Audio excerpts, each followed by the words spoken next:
What's going on, everybody? Welcome to Sector for Nerds, and welcome back to another episode of Star Wars: The Clone Wars Retro Discussions. Today we're here to talk about Season 5, Episode 7, A Test of Strength. This episode was directed by Bosco, and whose last name I can never say right, and written by Christian Taylor. The cookie for this episode: the young are often underestimated. Make sure you guys like this video and subscribe to the channel, and be sure to share this video with others to help support the channel. Plenty of great content every single week, nothing that you guys want to miss out on, plus a whole mess of years worth of content that you guys can go back and watch if you haven't seen before. No shortage of videos here, guys, I promise you that. Man, me and DJ talked about it last week a little bit, but man, I completely forgot how much I enjoyed this Younglings arc. I've had so much fun going back and watching through these episodes, because a lot of the times, when I think of Season 5, I think of, I think of the Onderon arc that opens the season, and then I think about the Maul and Ahsoka arcs that close the season, but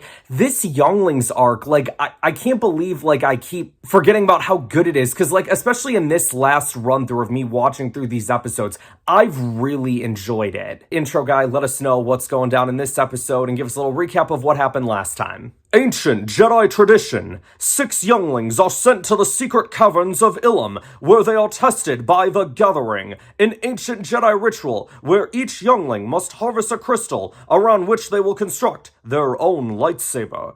Along the journey, they underwent great perils, hardest of which was to face themselves. Now, having passed the test, they take their first steps into a larger world. Thank you, intro guy. A nice little reference there to an Obi-Wan Kenobi line from A New Hope. You've taken your first step into a larger world. So this episode starts out with Petro training with the remote or whatever, right? The Jedi training remote that we've seen in the past. And the younglings then all have to gather around, and Petro's playing around still because he's just a little troublemaker. He reminds me a little bit of Damian Wayne from the DC universe, only perhaps a little less violent. But the younglings are here on this ship heading back to Coruscant to receive a lesson from lightsaber designer Huyang. We find out that it's a droid, and Genodi's the one who makes the comment, right? Wait, you expect us to learn something from a droid? And Huyang's like, call me what you want, but inside my memory banks, I contain a record of every lightsaber ever made. I've got all the knowledge on how you guys are gonna do it, blah, blah, blah, blah, blah. I love the moment between Huyang and Gunji, because it's him acknowledging oh, a Wookiee Jedi, you're rare. And I'm like, yeah, you damn right it's a Wookiee Jedi. Let's go, Gunji! And he's asking him, what he describes his lightsaber to look like. And you're gonna see in the next episode that Gunji has the coolest freaking lightsaber of all time. It's so good. I will say, I thought Huyang was going to get the wood to construct the lightsaber, but then he just ends up constructing just a random one. I was like, oh, okay, that's not what I thought you were doing. But then we get Hondo. This is now the 3rd time in this season that this mother effer has showed up, and I love it. One of his guys is like, bro, I thought you weren't gonna mess with Jedi anymore. And I was kind of sitting there yeah, I mean, this is kind of weird that he'd be doing this, right? We see him at the beginning of the season helping Obi-Wan Kenobi, taken out of context that actually happens after this arc. And then we see him, delivering the supplies to Ahsoka and the Onderon rebels in the last arc. So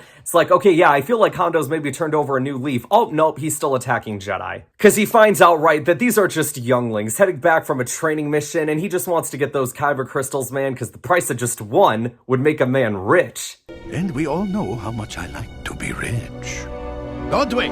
Meanwhile, the younglings, they're sitting there trying to, focus on building. I think it was not their own lightsabers, but they were trying to follow the diagram or whatever that Huyang had up. Petro's just doing his own thing, rushing it, and he's like, with this lightsaber, I'm gonna challenge Obi-Wan Kenobi to a duel and kill Grievous. Everyone just turns around and looks at him, and then Kachuni and Genodi just sitting there laughing. Huyang looks over at that saber and he's like, bro, the only person that you're gonna kill with that thing is yourself. You've done something with the Murda Matrix, whatever the thing was called, that's going to cause the power grid to backfire and blow up. I don't know all the technical terms for all the lightsaber parts. So then the pirates end up attacking the Jedi ship, and Huyang tells, all the younglings to give him the crystals until they're safe. But Petro, he pretends to throw his in the bin, but instead he holds on to it. But then the pirates end up boarding the ship. Ahsoka and the younglings have to hide from the pirates in the ventilation system. Ahsoka comes up with this plan of all right, Genodi, Zat, you guys are going to go to the cockpit, find R2,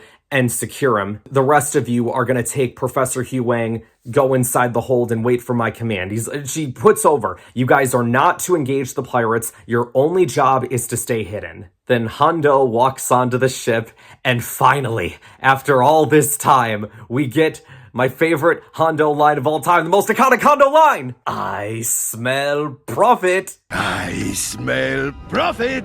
Ha ha! Nice, juicy, fat, warm profits. One of his guys goes up to him and he's like, well, we've secured the ship, but it seems deserted. And Hondo's like, imbeciles! That is the oldest trick in the book. They are hiding in the ventilation system. Oh, right. Didn't think of that, boss. Why does that not surprise me?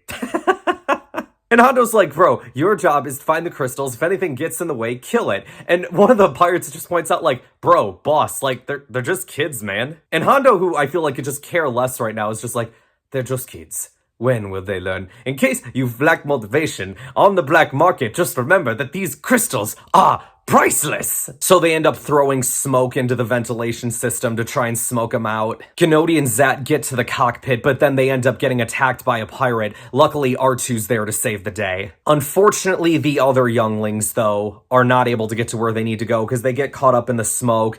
Huyang goes out of the vent, and they end up getting caught by pirates. Petro's just sitting there, though, with them fighting words, right? Because the pirate's like, hand over your crystals, and Petro's like, over my dead body. And the pirate just goes, oh, that can be arranged. To which Petro's response to that is pulling out his lightsaber, putting the crystal in, and everybody's reminding him, like, your emitter matrix is still inverted. And Petro just kind of winks at Katuni, like, trust me, it's okay, I got this, I know what I'm doing.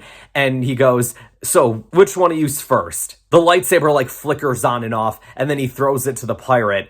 And the pirate then turns it on, and for a split second it is on, right? Like, he tries to swing it at him, the younglings duck, but then they kind of hear the thing starting to go off, and they all have to go, like, retreat back into the vent to hide. And I love this sequence as well, because it's real quick, but, like, Petro grabs Katuni and, like, pulls her down to safety. Petro and Katuni, they have a couple of moments in this show where it's just like, oh, like, that's cute. Not like, oh, I ship them or anything like that. I mean, it definitely, like, maybe as they get older, like, maybe there could be something there. But, like, right now, it's like, I just see it as, like, two kids that are, like, friends, having each other's backs, looking out for each other. We see Petro do this in the last episode where, you know, they break the ice together. Here, he's saving her from the explosion. Like, it's really nice. It's really sweet. Petro proposes a plan of, like, look, we can either keep hiding or we can stand and fight and show these pirates that we're not afraid. Gunji seems to be on board with the fighting. Let's go, Gunji. Biff seems a little hesitant. Huyang is definitely hesitant. But then Katuni ends up being the deciding vote of the five, and she's like, Petro's right, it's our only choice. We fight or be killed. Meanwhile, Ahsoka ends up figuring out that the younglings didn't make it, so she's like, great, well, you know what that means, that she has to run from her current position to go and try and find them and help them. This plan set up by the younglings in this next scene is so brilliant. They put all the training remotes up to the highest level. It's not gonna kill them, but it's gonna hurt really, really bad. So Biff ends up drawing the pirates to the room. Gunji and Katuni run into each other. I'm like, oh, come on, guys, get up, we gotta go. The pirates walk into the room. Katuni's like, Zat, close the door to the training room.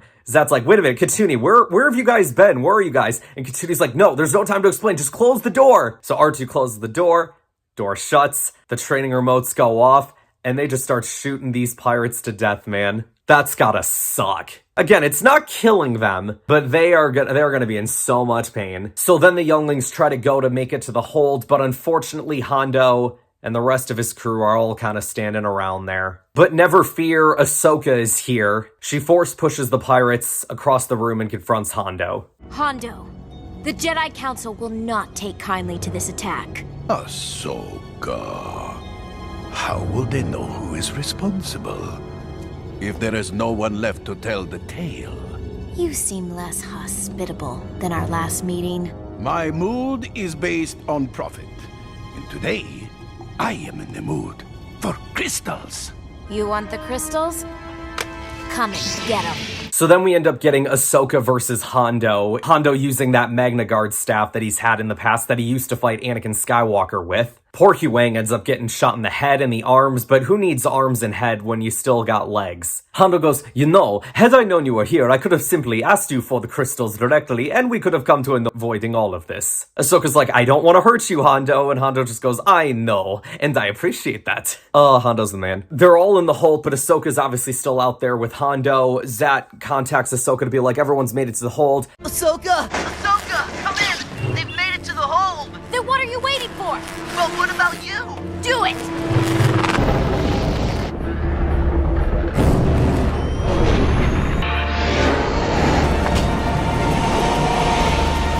What are you doing? Getting you off my ship!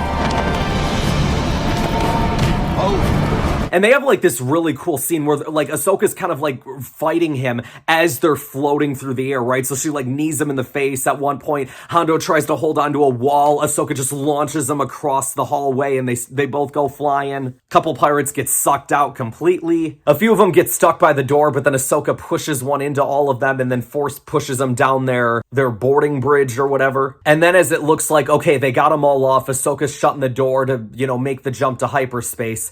There's still one more pirate that's flying through, hits Ahsoka and knocks her off of the Jedi ship into the pirate ship as the door closes and the younglings make the jump to hyperspace. For the younglings, it's this moment of like, oh yes, we did it, guys. They're off the ship. We all did it. But where did Ahsoka go? And they try to contact Ahsoka and they show us visuals of like the ship just being empty. And the episode ends with Ahsoka being captured on the pirate ship. you have cost me greatly today, young one. And since you lost me so much profit, I am left with no choice but to turn you into profit.